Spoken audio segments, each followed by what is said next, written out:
Alright, good morning workers. Today we're out here at our job site doing residential work. With me here is Mr. O'Brien and Mr. Butler. We're going to be your safety officers pretty much for this job site and making sure that you guys are working properly with your proper PPE so you guys don't get hurt, killed. We don't want no accidents here in this job site. So we're going to go over the tasks, hazards, basically a JHA for our work area for today and whenever we get done with this project. Mr. O'Brien's going to be going over the head protection. I'll be going over the lifelines, and Butler here is going to be going over the respiratory masks. And yeah, go ahead, take it away. Morning guys, thanks for coming to the tailgate meeting. Just want to go over a couple of things we have today. First thing is I forgot to clean up from last night's job. So I'm going to be taking the crew, we're going to do a little sweep through. We're going to get our site cleaned up. Make sure you watch out for cords, anything like that. It's all scattered everywhere. We've got a couple trip hazards and everything. OSHA stopped by last week, saw a couple of you guys weren't wearing your hard hats, so hard hats. Hey! What are you doing? Chilling. I'm on break. What's Chilling? up? You're on break? Where's your hard hat? It's right here. What about it? We talked about it at the tailgating, man. OSHA standard, you gotta have your hard hat on. Anytime you're on a construction site, anytime you're around this area. But there's nothing going on. Man, that don't matter. Safety, #1 priority. Anytime you're outside of here, gotta have your hard on, man. Alright then. Let's do it. Happy? Very happy. Thank you. Thanks. Oh, watch out! Watch out! My bad. Man, that could have been fatal. Oh shit. Gotta have them. I have some in my truck if you guys ran out, so we'll get those. And yeah. Another good thing for the electrical cords is to put out there. If you guys want to put electrical tape over it so that you know you're not kicking it everywhere if it's going to be there all day. So just a little food for thought, I guess. Just put it over so nobody's tripping. You done with the hard hat? Yeah. All right. Next thing I'm gonna be going over is the harnesses for lifeline safety belts. So fall protection, pretty much. It's in under OSHA standard 1926.104. So there's two different types of harnesses. There's a 2-piece one and just one single one for full body. Make sure you guys inspect it. Make sure there's no stitching coming off of it. If there is, just destroy it. Hold up. He said what now? Bet. We're gonna wreck some harnesses today, boy. Today! Tear it up, cut it up, and throw it away so that nobody else probably sees it and they think, they got a good one right there. It's no good. Make sure they're the rope attached to it that you're gonna be hanging onto it to an anchor, a properly secured structure, is 6 feet long, so that just in case you fall, you're good. And that it could support up to 5,400 weight of, dead weight pretty much, for both of those harnesses. We're going to be working up high elevation today.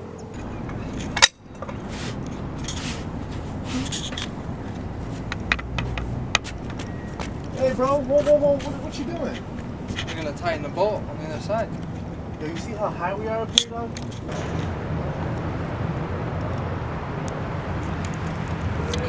Do you know the OSHA standard for this? No.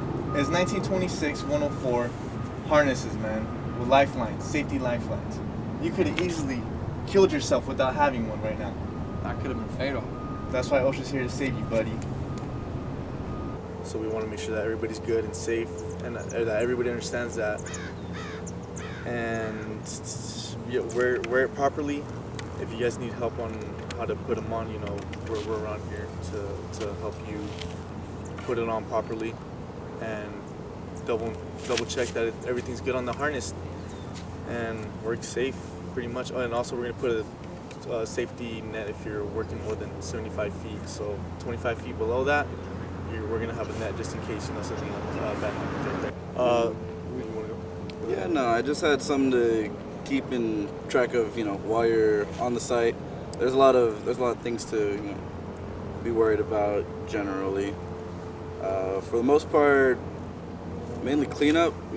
Take care of your workstations as according. Make sure that you're taking care, as I said, of your own workstation. That you're keeping it, manageable. Making sure that you're keeping it clean to the best of your abilities. Yeah, pretty much keep a clean work area. And when we're done here, we're gonna have a lot of drywall and other particulates that are going to be in the air, so we have already chosen the appropriate respiratory protection for you guys. We have some basic quarter masks. There's no interchangeable filters, but we have boxes and boxes of them, so you guys will be able to find to replace those as you see fit. Hey boss, what are you doing? Sanding? Sanding? Can't you see all this dust in here? I guess so. You guess so.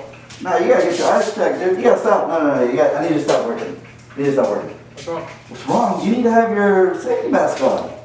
Not having. As per Article 1910-134G, you need to have safety mask provided to you via your employer.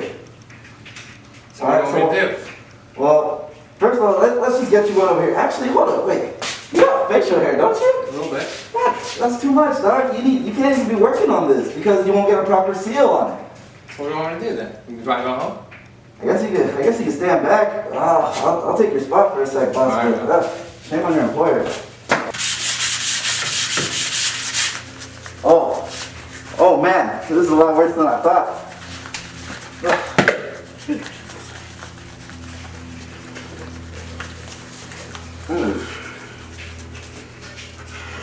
Yep. All right, let's get it. Another thing about the mask for that is, if you guys have a beard on you, make sure you guys shave so that the mask that we're gonna issue you today, it could fit on your face tight. All right, yeah, no, I agree. A tight mask is definitely better than a loose one. But what you really want to look for is a proper seal. Because without one of those, that mask isn't helping anybody. All the particles that are in the air can still fall behind the mask. And depending on what we're working on, you could become ill, poisoned, or worse.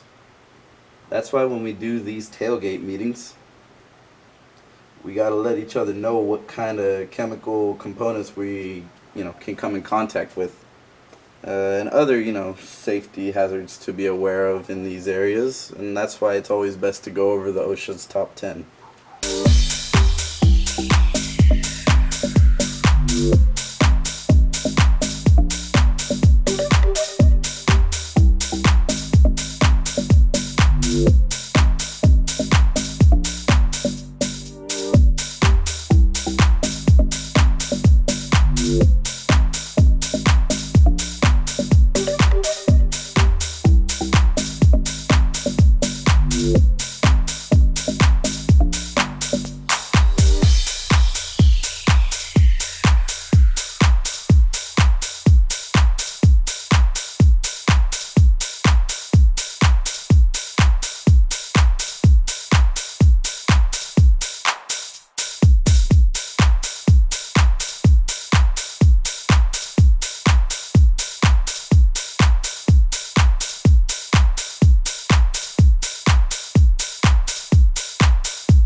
With all that said, let's go ahead and have a good day.